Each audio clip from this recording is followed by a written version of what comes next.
नमस्कार, NS now देख रहे हैं आप और मैं हूं आपके साथ निखिल श्रीवास्तव। सुप्रीम कोर्ट ने एसआईआर ड्यूटी में लगे बीएलओ को बड़ी राहत दी है। आपको बता दें कि सुप्रीम कोर्ट से जो खबर आ रही है उसके मुताबिक कोर्ट ने मतदाता सूची के विशेष गहन पुनरीक्षण यानी एसआईआर को लेकर के राज्य सरकारों को बड़ा निर्देश दिया है। आइए इस पूरी खबर को विस्तार से जानते हैं।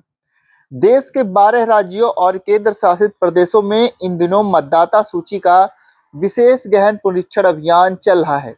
लेकिन इस अभियान के बीच एक गंभीर समस्या जो सामने आई है वो है बूथ स्तर के अधिकारी यानी बीएलओज की कार्य स्थिति और उनकी मौतें। जी हां, सुप्रीम कोर्ट ने गुरुवार को इस पर गहरी चिंता जताई है। मुख्य न्यायाधीश सूर्यकांत की अध्यक्षता वाली पीठ ने कहा कि कई बीएलओ काम के दबाव में आत्महत्या तक कर रहे हैं। कोर्ट ने राज्य सरकारों को सीधे जिम्मेदार ठहराते हुए निर्देश दिया कि बीएलओ की कार्य परिस्थितियों और उनके मानसिक स्वास्थ्य पर ध्यान दिया जाए। पीठ ने साफ कहा कि जहां 10,000 कर्मचारी तैनात हैं, वहां 30,000 भी तैनात किए जा सकते हैं। इससे काम का बोझ कम होगा और कर्मचारियों को आसानी होगी। इसके अलावा कोर्ट ने यह भी निर्देश दिया कि अगर कोई बीएलओ ड्यूटी से छुट्टी मांगता है तो उसे तुरंत छुट्टी दी जाए, यानी तुरंत उसको राहत दी जाए। खास तौर पर अगर वो गंभीर बीमारी की वजह से छुट्टी चाहते हैं तो उनके स्थान पे किसी अन्य व्यक्ति को तैनात किया जाए। मुख्य न्यायाधीश ने चेतावनी देते हुए कहा कि अगर ऐसी राहत नहीं दी जाती है तो प्रभावित बीएलओ अदालत का दरवाजा खटखटा सकते हैं।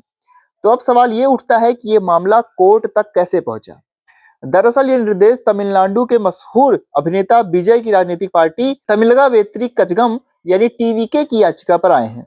टीवीके ने देश के कई राज्यों में बीएलओ की मौतों और आत्महत्याओं का हवाला देकर कोर्ट का रुख किया। पार्टी का आरोप है कि चुनाव आयोग प्रतिनिधित्व अधिनियम की धारा 32 के तहत बीएलओ को जेल भेजने की धमकी देकर जबरन काम करवा रहा है। टीवीके ने दावा किया कि इससे कई परिवार बिखर गए हैं, बच्चे अनाथ हो गए हैं, माता पिता अलग हो गए हैं। खासतौर पर उत्तर प्रदेश में बीएलओ के खिलाफ 50 से ज्यादा पुलिस केस दर्ज होने का जिक्र भी किया गया। टीवीके ने चुनाव आयोग से अपील की कि ऐसी कठोर कार्रवाइयां बंद की जाए। हालांकि सुप्रीम कोर्ट ने बीएलओ की मौतों के लिए चुनाव आयोग को सीधे तौर पर जिम्मेदार ठहराने से इनकार कर दिया। मुख्य न्यायाधीश ने कहा कि बीएलओ राज्य सरकारों के कर्मचारी हैं, इसलिए जिम्मेदारी उनकी है। चुनाव आयोग ने भी टीवीके की याचिका को पूरी तरह निराधार और झूठा बताया। चुनाव आयोग का कहना है कि मतदाता सूची के पुनरीक्षण में देरी से चुनाव में बड़ा असर पड़ सकता है और ये काम लोकतंत्र की मजबूती के लिए जरूरी है। तो दोस्तों, इस मुद्दे की पृष्ठभूमि में आने वाले चुनाव का भी कनेक्शन है।